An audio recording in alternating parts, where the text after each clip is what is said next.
Sri Lanka is well known for its warm water and long sandy beaches, easily accessible from the nearby capital, Colombo. But like cities everywhere, there is the challenge of waste management. This facility processes 500 metric tons of refuse daily.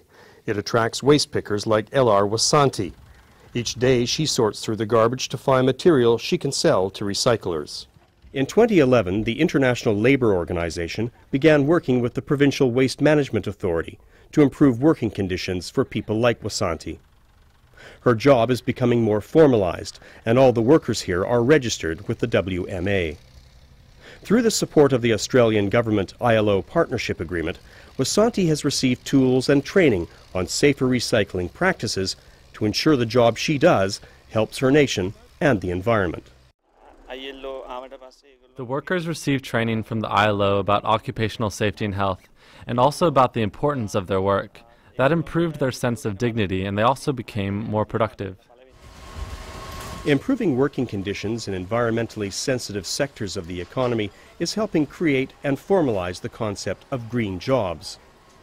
At this automated facility, workers are separating biodegradable waste to create biocompost. It's a product increasingly in demand by Sri Lanka's important agriculture sector. 150 years of harvesting has degraded the soil on tea plantations like this one. Using the locally produced biocompost makes good business sense because it reduces reliance on expensive, chemically enhanced compost.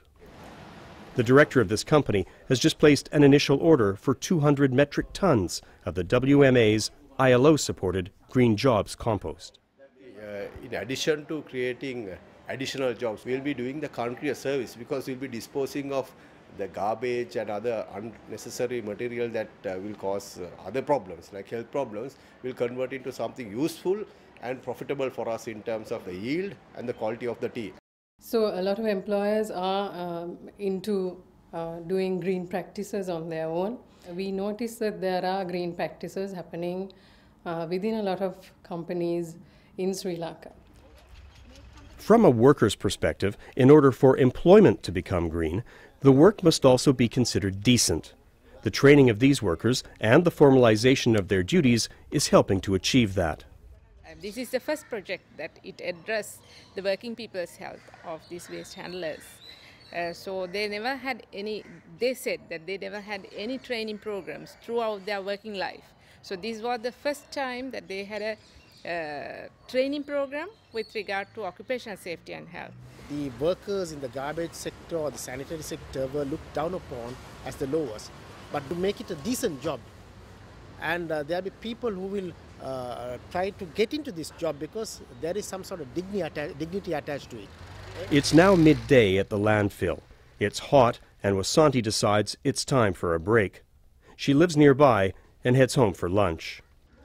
Wasanti makes enough money to support her entire family, so much so that her husband now stays home to look after the children and prepare the meals. Yes, we do earn a good living from this work, but we also feel we contribute to improving the environment when we pick up a coconut shell or a yogurt cup for recycling.